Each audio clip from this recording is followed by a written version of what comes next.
авиационная катастрофа, то прежде всего хочу выразить слова искреннего соболезнования семьям всех погибших. Это всегда трагедия. Первичные данные говорят о том, что там находились и сотрудники компании «Вагнер». Хотел бы отметить, что это люди, которые внесли существенный вклад в наше общее дело борьбы с неонацистским режимом на Украине. Мы об этом помним, знаем и не забудем. Words of condolence there from Vladimir Putin for the families of those who died in the tragic air crash which killed the leader of the Wagner group, Yevgeny Prigozhin. Also words of praise for those self-same fighters which Vladimir Putin said Russia would never forget. Naturally, the Western media are all blaming Putin, but we're not here to propagandize. We're here to figure out what did actually happen to Prigozhin. Who killed him and why? And I'm doing this video because I'm a bit frustrated with the so-called conspiracy analysis which I'm seeing. Maybe you are too. For example, Alexander Mercouris of the Duran gives Putin a clean bill of health. Nothing to do with Putin, he says.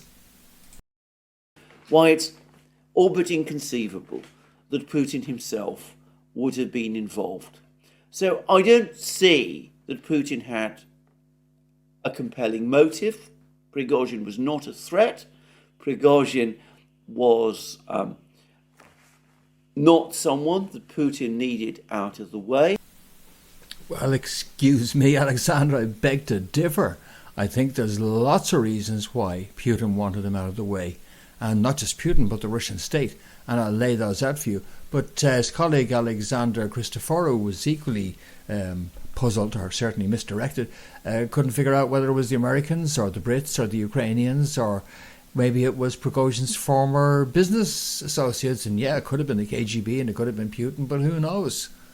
Well, let's just cut through some of this stuff because I'm a professional conspiracy analyst of 20 years experience.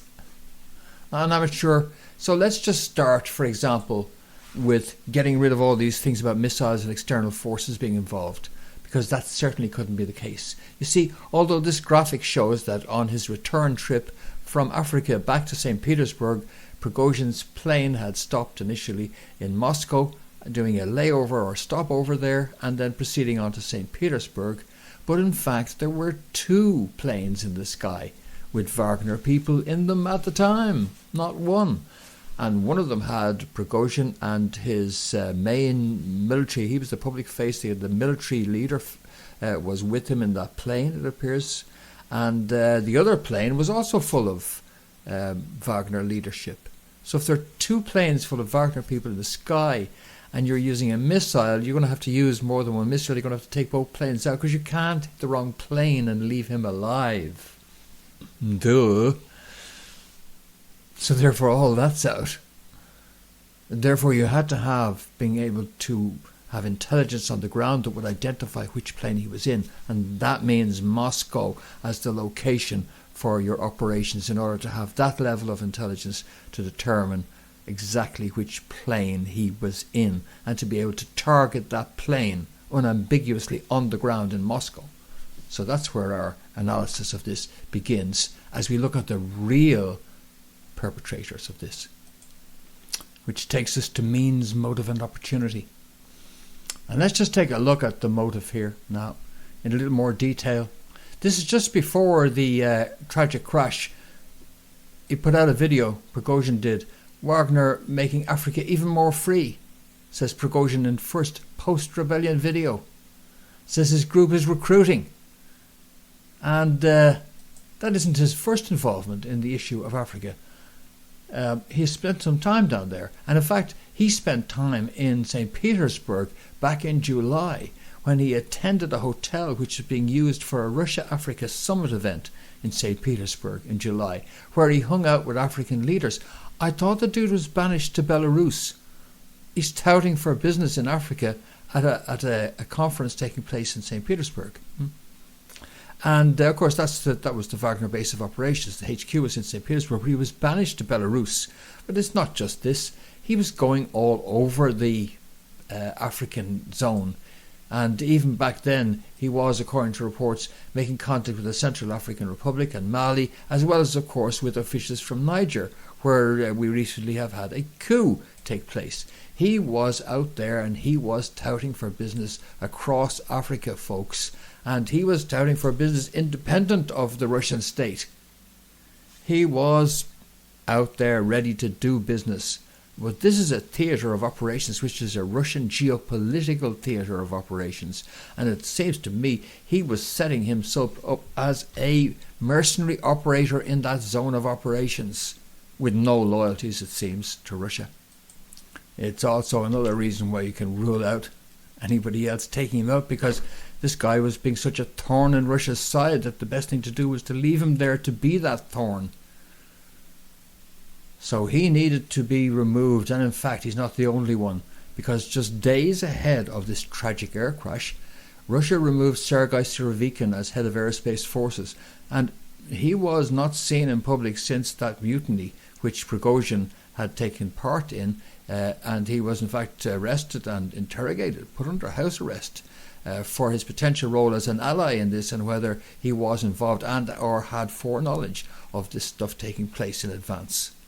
So just days beforehand, Putin made his moves, part of a continuing series of moves where there was a little bit of military reform and just seeing exactly what had happened back then and who was, if any, cooperating with this guy Prigozhin when he staged his bid for glory.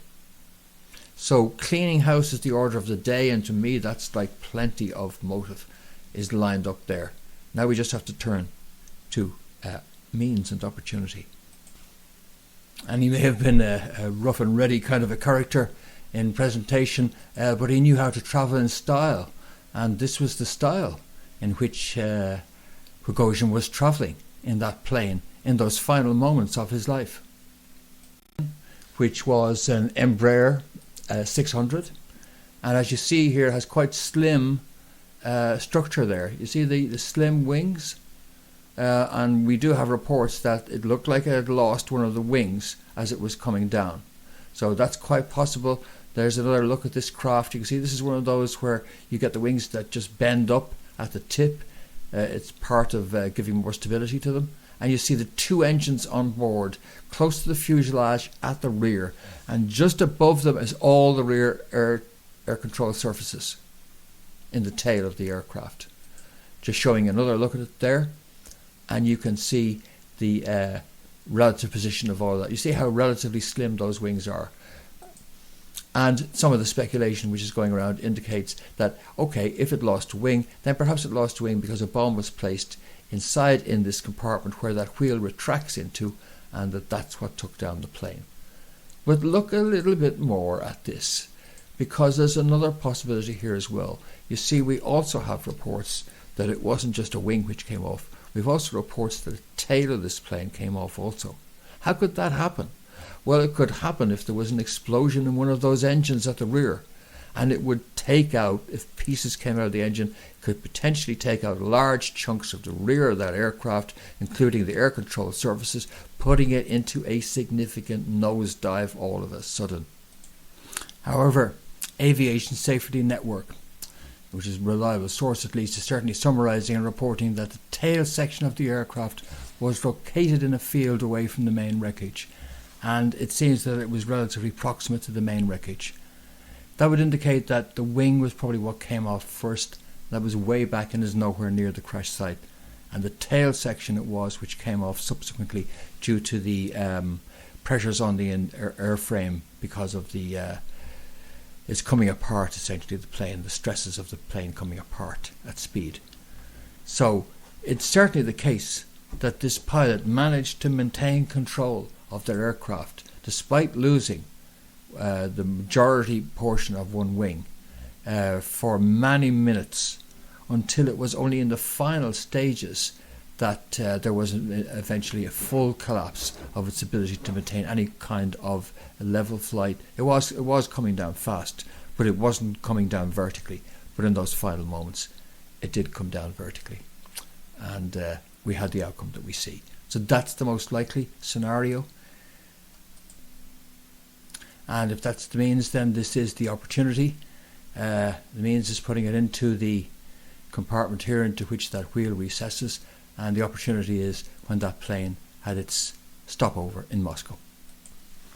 So I respectfully beg to differ with Mr. Alexander Mercouris, and I think that means, motive and opportunity do in fact, contrary to what he says, point, despite those words of condolences, towards Vladimir Putin, or shall we say, towards the Russian state in a time of war, defending its interests both nationally and geopolitically. The BRICS summit is ongoing as we speak in South Africa, because Africa, symbolically, on behalf of the rest of the world and with the rest of the world, is breaking free of this new world order which Vladimir Putin is currently pitted against in Ukraine and now across Africa, almost from coast to coast in Central Africa. Vladimir Putin has already won the hearts of most of Africa. That's the reality that's never explained in Western media. And he's not about to be upstaged in that bid, in that BRICS campaign, and in that role for Russia in Africa by some egotistical, self-aggrandizing opportunist like Prigozin, who should have learned the lesson first time around. I'm not here to make apologies for any side in this. I'm not here to propagandize for one side or the other. I'm here to tell the beautiful truth and to thank you for joining me, and to hope that you'll click like if you like this and help spread the word. That's it for this edition of The Beautiful Truth. I'll be back with more soon. Hope you can join me for that too, and look forward to your company then. But in the meantime, this has been Fintan Dunn reporting. See you soon.